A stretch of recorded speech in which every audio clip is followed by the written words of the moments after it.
This is my favorite way to control my smart home. A simple tap on the location of the light I want to control and it turns it on or off.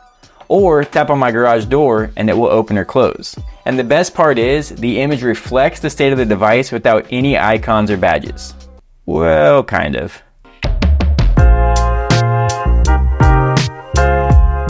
Using a floor plan is easily my favorite way to control my smart home. A simple tap on the area of the device I want to control, like a light or a shade or even my garage door, can toggle that device. No searching for the name of the device in a dashboard or remembering what it's called to call out to your voice assistant just to have them tell you they can't connect to that device.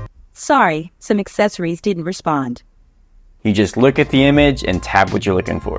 Now there are a bunch of ways you can achieve this, and even apps that can build the floor plan for you by using your iPhone. Amazon added this to their app this year, so you could build your smart home floor plan. Not long ago, the Controller for HomeKit app added a very similar looking app for HomeKit users. Now I could never get the Amazon one to work, which is fine because I don't really use the app for my smart home. But when the Controller for HomeKit app released their update, I was so anxious to try it out, and I was blown away. Simply scanning and walking through your home builds a floor plan for you and even adds furniture automatically, and the results are extremely accurate. After building your floor plan, simply add your devices and scenes, and you're all set.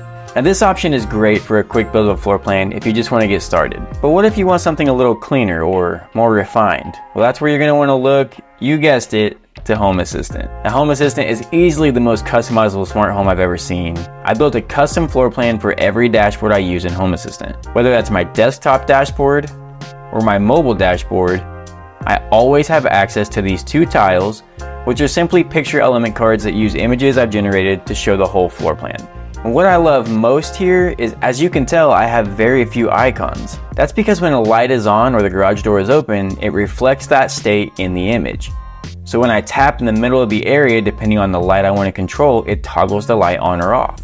It also works for my shades and my curtains, but unfortunately I haven't found a truly great way to make the image reflect a change. So right now I have icons to show those. I was able to get it to show when the garage door is open or closed, and it looks so cool. And the cool thing is, it just shows the state of the lights. So if a light is turned on or off from an automation, like when the kitchen presence sensor detects presence, it shows the state of the light on my floor plan without me even touching it. Alright, so I built this custom dashboard using a program called Sweet Home 3D, and it is awesome. Using the program, I drew up my custom floor plan, added furniture, and then added lighting to reflect when the lights are on, off, or even when the garage door is open or closed. Then I used Home Assistant to add state icons, most of which are hidden so it looks nice and clean. Now when I tap my dining room table, the light goes on or off. Next, I'd like to figure out how to make these motion sensor icons disappear when no motion is detected and only show up when there is motion. If you're interested in diving deeper into this process, be sure to check out my detailed tutorial video linked in the description. If you enjoyed this video,